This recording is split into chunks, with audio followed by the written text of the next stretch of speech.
On en vient à notre feuilleton. Si vous avez l'habitude de faire bombance comme un pack, cela va vous intéresser. On va parler du syndrome de la bedaine.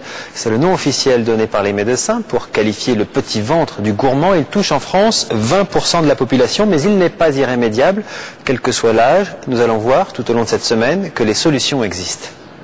Vous allez lever un petit peu la chemise. Voilà, le pantalon, c'est bon, il n'est pas trop important. « 104 cm, hein. Donc effectivement, c'est assez important. 104, c'est trop. Quand on sait qu'à partir de 102 cm chez les hommes, Il y a de l'hypertension dans la famille. le seuil d'alerte est dépassé. Benjamin, 26 ans, consulte pour son poids. En fait, il apprend que le problème numéro 1, c'est son ventre. Parfait. Plus que le poids, c'est vraiment le tour de taille qui témoigne de la quantité de graisse contenue à l'intérieur du ventre. Et c'est cette graisse qui est potentiellement dangereuse pour la santé. Donc ce qui est très important... Une bedaine qui un jour pourrait entraîner du diabète, pire, un accident vasculaire. Vous buvez de l'alcool, du vin, de la bière, Champagne. du cidre.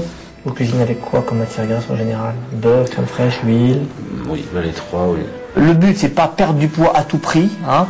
Le but, c'est d'arriver à trouver les failles de votre alimentation, voir pourquoi vous faites pas assez d'activité physique. Benjamin doit mieux se nourrir et faire de l'exercice. Et pour apprendre, le docteur Ancel lui propose de passer 3 jours à l'hôpital.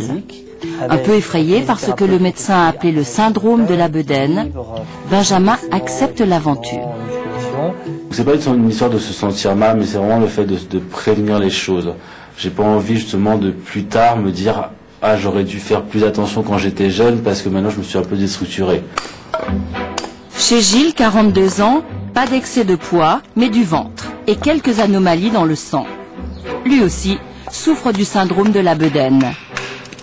Je suis un cas typique, je suis à la limite de tout, du cholestérol, du diabète, et qu'effectivement, si je fais pas attention dans les années qui suivent, bah je sais pas, des problèmes cardiaques, des problèmes vasculaires, du diabète. Donc une grosse prise de conscience en disant mais il faut faire quelque chose. Gilles est prêt, il veut bien être aidé car il sait qu'il fait tout de travers. Régisseur dans la publicité, il alterne les déplacements, le stress et les repas à la va-vite, avec de longues journées à la maison où il s'occupe comme il peut. Quand je tourne en rond, bah, je grignote un petit peu. Et grignoter, ben voilà, c'est ici où d'un seul coup je me fais un plat de pâtes énorme, du riz énorme, voilà, n'importe quelle heure, n'importe comment.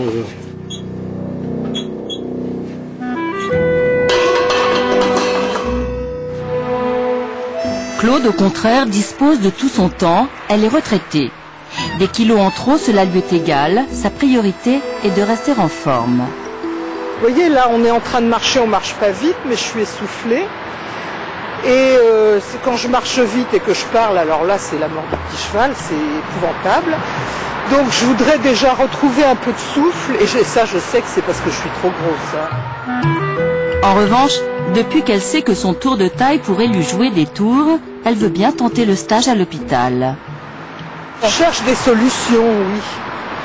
Parce que, bon, changer totalement d'alimentation, ça me paraît quasi impossible, hein, je suis franche.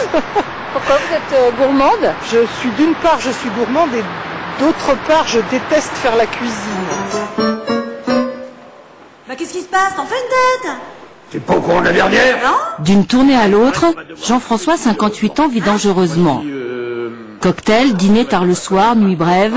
À ce train-là, c'est l'infarctus, a dit le médecin, en l'inscrivant au stage. C'est qu'il me donnerait peut-être des clés pour pas forcément faire des régimes stricts, mais essayer de voir dans ce mode de vie qui est le mien et que je vais continuer à pratiquer, comment je peux moi aménager des choses et tout en continuant à être dans des banquets, essayer de voir ce que je peux faire ou pas faire.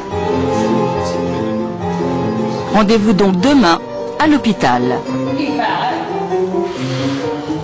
Serrez vos ceintures, un feuilleton signé José Blanc-Lapierre, Mathieu Nivenglowski, Jacques Bignon et Isabelle Tartakovsky. La suite donc demain.